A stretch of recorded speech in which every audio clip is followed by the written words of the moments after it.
In Adventure Time's most haunting episodes, we get glimpses of Ooo 1,000 years in the future, and it's absolutely devastating. In Lemonhope Part 2, we see the Candy Kingdom as empty ruins surrounded by decaying skyscrapers. The Candy people are essentially trapped in wandering robots, humans nowhere to be found, and there's crashed spaceships everywhere. Even the series finale shows a desolate wasteland that barely resembles the magical land we knew. It's even retold to Shermie and Beth by BMO while the land is seemingly ruled by a new kingdom. But here's what's been driving everyone crazy for years. We see the aftermath, but we never get the story of how this happened.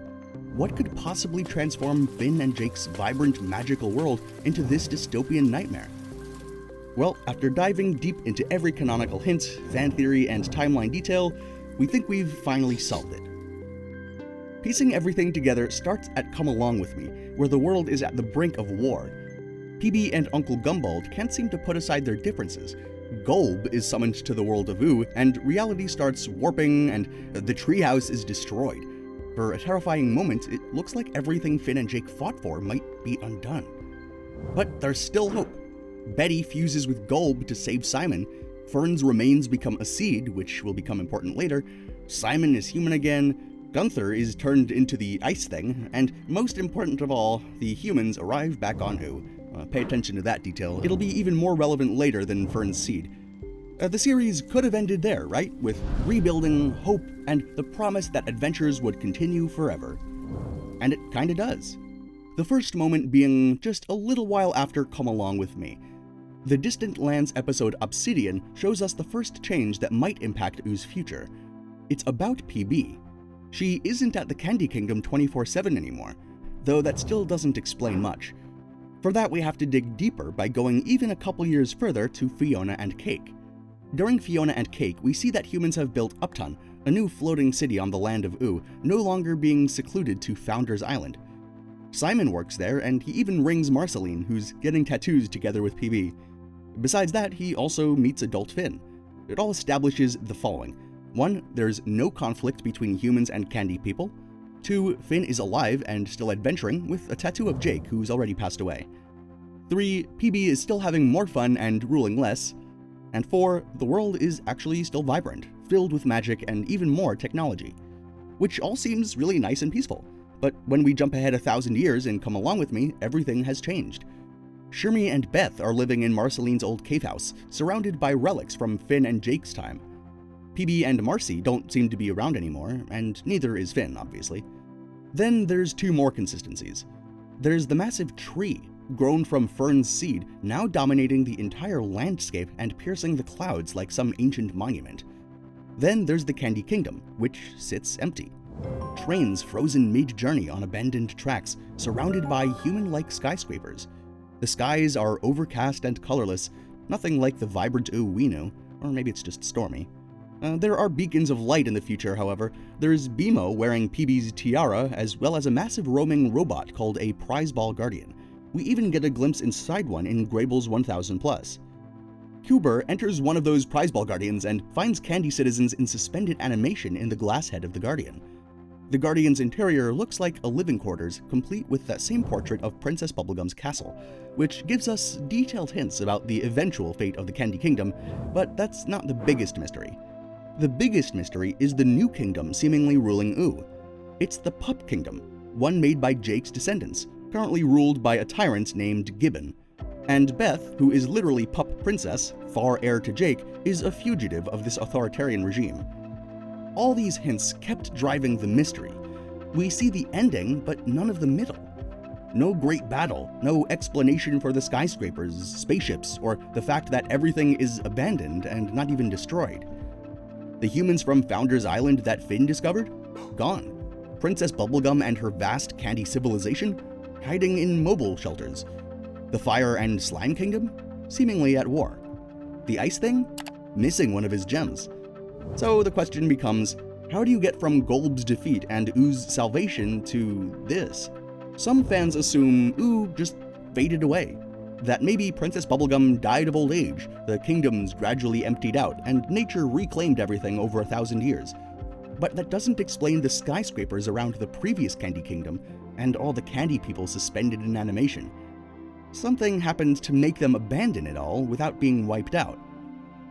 Others think that Golb's attack had lingering effects, that his chaos magic slowly corrupted Ooh over centuries until it became uninhabitable. But Fionna and Cake shows us that 12 years after the finale, things were still relatively normal. Princess Bubblegum and Marceline were together, the kingdoms were functioning, and most importantly, magic still seemed to be working. Whatever devastated Ooh happened way later, and much more suddenly perhaps, but with all the hints we've seen, I think we can piece it together. Starting with those humans we mentioned earlier, we think they played a vital role, which we can only understand from the island's miniseries. During that miniseries, Finn discovered that humans didn't go extinct after the Mushroom War. They escaped to islands across the ocean and spent 1,000 years improving their technology, prepping for a possible return to Ooh. And by the series finale, that return had begun. At first, it seemed probably like a miracle. Humans coming to Ooh, reuniting with the magical world their ancestors left behind. Finn would have been overjoyed. He'd spent his entire life wondering about his origins, and now his people, and Digital Mom, were back and alive. But what you have to remember is why humans left Ooh in the first place. They weren't just completely wiped out by the mushroom bombs, they actually abandoned what was left of the world willingly. Only because of 4 specific threats, which are mentioned in the Stakes miniseries, where young Marceline is hunting vampires to make Ooh safe again for humans. I've cleared out almost all the vampires that are left. In another week or two, you won't even have to leave. But that isn't all there is to it, as Two Bread Tom mentions the following. The latest atmospheric readings are going bananas. Something big is coming, and it's gonna change all this. Humans are preparing to leave Ooh because atmospheric readings are going bananas and something big is coming. Something that's going to change everything, which could be another catalyst comet. But that's not the real danger. The real danger is something he mentioned just before. But it's not just the vampires or the oozers, or them hungry-looking rainbows. But the vampires are gone in the future, as all their powers have been absorbed by Marceline. Neither are the oozers still alive, they're also gone in the future. That only leaves them hungry-looking rainbows as a threat. That could only be one thing. Rainicorns. But why are rainicorns dangerous to begin with? Well, we learned in the episode Her Parents that rainicorns have a very particular taste. Jake! I think they want to eat me! Of course we do. Jake said you'd make a great lunch. That's right, they eat humans.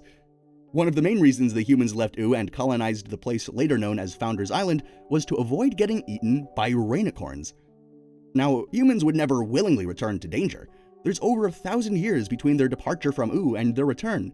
Technology has advanced massively in the meantime, as can be seen from human capabilities to create a floating city or even all their technology on the Founders Island. They would only return if they could beat those rainicorns and whatever other theoretical monsters there are this time. Something that PB understands. She'd studied the Mushroom War. She knew exactly what humans were capable of when they decided they wanted something. So PB was prepared. We see in the episode High Strangeness that there's a graph predicting the amount of humans in the world of Ooh. There's a peak around the year 2000, just before the mushroom bombs hit. They're seen slowly growing again around the year 3000, which is when Adventure Time takes place. But when the year 4000 rolls around, either the population drops to 0 or the graph is incomplete. We have reason to believe it's the first, and so does PB. Humans are known to be territorial and colonists, as shown from the Islands miniseries where they've expanded to several islands. Coming back to Ooh, they would probably do the same, but not right away. There has to be a peaceful coexistence with the Candy Kingdom during the period that Finn was still alive. After all, we see evidence of this in Together Again, which takes place about 50 years after the events of Come Along With Me. During that episode, Jake and Finn contact Pep Butt, who is seemingly ruling the Candy Kingdom at that time. This could indicate that the coalition between humans and the Candy Kingdom could become more unstable over the years, as the two vital people that previously bonded them, Finn and PB, are gone. If they kept a close coalition, candy people wouldn't be suspended in the Prize Ball Guardian, and skyscrapers wouldn't be built around the Candy Kingdom where the cotton candy forest used to bloom. And not to forget, Adventure Time is full of cycles. History always repeats, making it probable that the human expansionist instincts that led to the original Mushroom War would cause problems again. This would leave Princess Bubblegum with 3 choices. The first choice would be to go to war, eventually, but that didn't seem like something she could win, knowing that humans would willingly destroy the world again and have even more powerful weapons. There's also no destruction of the Candy Kingdom in the future, so we can check that off. Then there's the space exploration, which has been hinted at in the episode High Strangeness, but that's also not an option, because it would contradict the future we've seen in Graybles 1000 and Come Along With Me, with candy people being in stasis. That leaves one option. PB secretly develops those prize ball guardians as mobile shelters, the same way that she secretly developed the Gumball Guardians. These prize ball guardians are similar to the concepts seen in the series The 100, where people are also put in stasis until a habitable planet is found again. With the threat of humans overthrowing the Candy Kingdom closing in, PB initiates a mass evacuation. Every Candy citizen gets loaded into these giant walking fortresses and put into suspended animation inside the prize balls. The Candy Kingdom essentially empties nearly overnight, which is exactly what the storyboards describe. Trains stopped mid-journey, buildings abandoned with no signs of struggle. The humans win their second variant of the Cold War, but there's nothing left to conquer. They inherit an empty kingdom and build their metropolitan paradise on its bones, which explains all the skyscrapers around the Candy Kingdom. However, it's also possible that the skyscrapers were built before everyone left in the Prize Ball Guardians, and that they were the initiating factor which led to that. Well, there is one very vital point we've not talked much about yet, one that changes everything: the Pup Kingdom. Now, Steve Wolfhard, a writer and storyboarder for Adventure Time, developed extensive concept art and notes about the future Pup Kingdom that reveal crucial details about how this society functions. According to his official artwork and commentary, we know the following facts. Gibbon is pup number 7, born after Jake's original 5 children and after Bronwyn. His original power was called Pee-Pee, but it was stolen from him. He also learned the ability to extinguish powers later, perhaps due to his own experience with power extinguishment. He's also stolen one of the Ice Thing's jewels. Granting him immortality, ice powers manifest as pink ice, and is likely part of the mania that comes with crown magic. The jewel theft also explains why Gibbon has survived nearly 1,000 years, and why the Ice Thing appears more debased in future scenes. He's also in charge of the entire Pup Kingdom, ruling as a tyrant. Starting with pup number 7006, Gibbon began systematically extracting powers from the newborn pups. All pups born after this point have their abilities extinguished at birth. This continues for thousands of generations until Beth, who is pup number 38,000. Beth is a fugitive, possibly because she escaped this power extraction process. And that's all just the start of it. The Pup Kingdom also uses crystal dimension technology, explaining their advanced crystalline ships and weapons. There's space-suited pup soldiers that speak Korean and appear identical, suggesting that they're either clones or selectively bred, and that they're still speaking the same language as the Rainicorns. And at last, Beth holds the title of Pup Princess, confirming a royal bloodline within the kingdom. And using all of these facts, we think we know what happened between the humans and Pup Kingdom to explain the events in the future. Starting with the biggest hint. There are no humans in sight, but there are spaceships crashed in the landscape. It would indicate that possibly humans made a fatal miscalculation. While they were busy scheming over colonizing the Candy Kingdom, it's possible that Jake's descendants were quietly multiplying and developing their own society that they would eventually war with.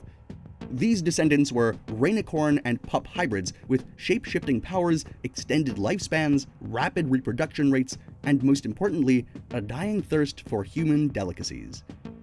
The pups had advantages that humans couldn't even anticipate. They could stretch, fly, phase through dimensions, and unlike the Candy people, they understood warfare, led by an immortal tyrant who had one of the crown's jewels.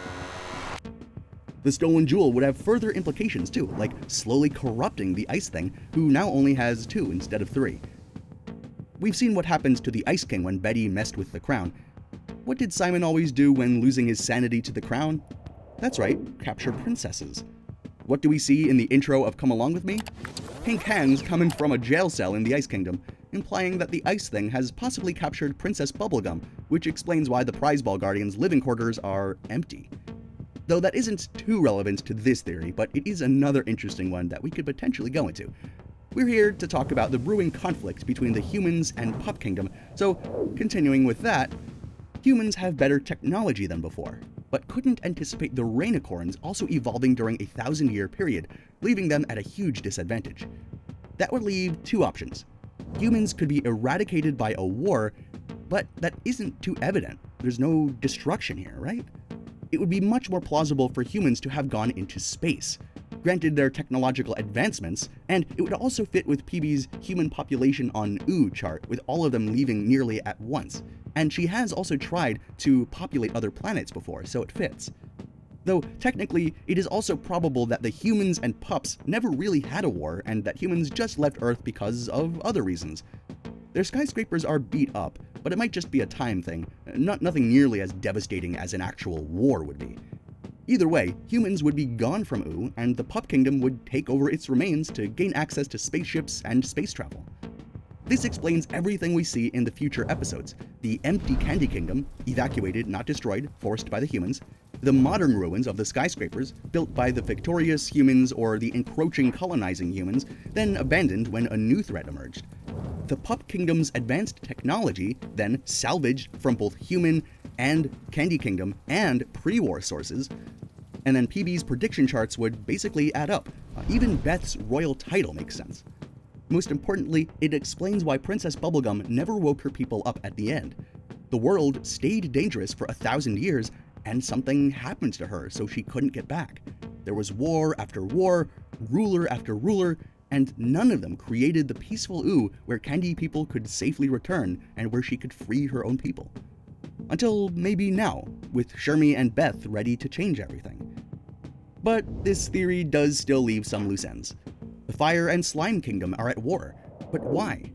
Also, Dr. Gross, a human cyborg that fled the island before, could potentially still be alive, and perhaps be the reason for many of the events that led to Ooh's sad future? If you want to hear more about that theory, let us know in the comments down below. But what do you think? Do you agree with our theory on Ooh's future, and does this finally solve the mystery? Or do you think something completely different happened? Let us know what you think down in the comments down below, and we'll see you in the next video.